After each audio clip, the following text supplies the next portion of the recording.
let's talk about China for a second here.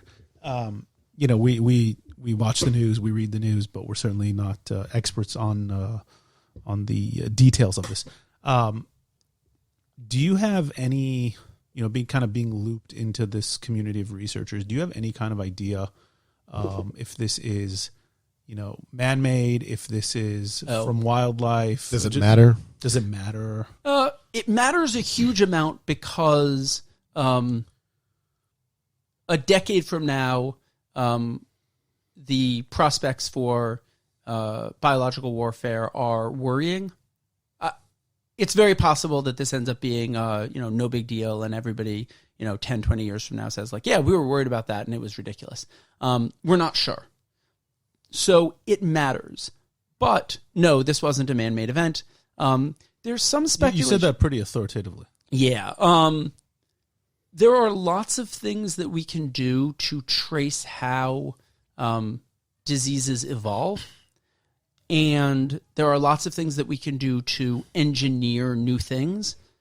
The types of things that people do to engineer new diseases, and this is kind of a very new area of research, but I know some people who are specifically working on this, and you can detect when something was biologically engineered. You can even figure out in a large percentage of cases, the tech for this is getting better, but like even which labs and which techniques were used, because different labs use different techniques. This was not biologically engineered, and even kind of more convincingly, we know basically exactly where it came from. There's another piece of speculation which is less crazy, but probably also just completely wrong, which is maybe one of the labs in Wuhan had captured an animal specimen and didn't modify it, but like it escaped from the lab. And that there's it's really hard to tell the difference between that and natural outbreaks.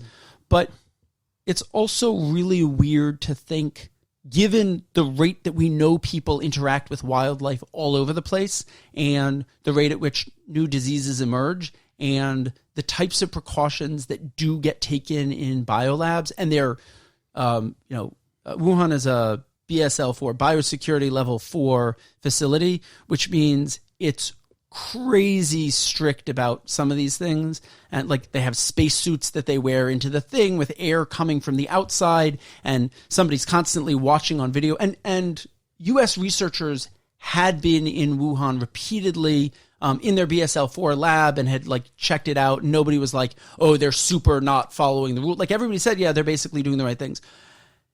Is it possible that something got out from there? Yeah, of course it's possible. It's hard to believe that that's what's happening, and it's definitely hard to believe that this was intentional. And just as one last thing on this, it's super hard to believe it was intentional, that it was intentional, because it would have been a really dumb way to do something. Like it doesn't help China at all. Like this is one of the problems, one of the reasons we don't worry nearly as much about biological weapons as we do other things, is because it's a really crappy kind of weapon. Like, you don't want to launch weapons that might hit you. That might come back in the wind, right? Right. Like, this is a bad idea. And infectious diseases are horrible for that. Anthrax isn't infectious. Do we worry about anthrax attacks? Yeah, some, but like only to a limited extent. It's kind of hard to actually do. But infectious diseases. You've tried. Nobody. A lot of groups tried. There was Aum Shinrikyo that did the sarin attack in the Japanese subway, had been trying to use bioweapons for like a decade beforehand. And we only found out during the trial for the sarin attack when somebody was like, oh yeah, it was like the time we tried to use anthrax. And everybody's like, wait, what? And they're like, oh yeah, we cultivated it. We did all this stuff. And then like we used a big fan to try and spread it out over Tokyo, and nothing happened. And like, afterwards, they it sounds reconstructed like the failed plot of like a James Bond movie. Yeah, right? like it was like, and reconstructing it was like, oh yeah, they didn't have the expertise to do this. It's actually really hard, which we knew beforehand. There are a couple of books on like, hey, by the way, bioweapons are a lot harder than people think. The Russian bioweapons program spent billions and billions and billions of dollars and got basically no progress over decades. Like it's hard. So So you're saying, maybe it was accidentally, came out of the lab, but this is probably a natural thing from interactions with wildlife.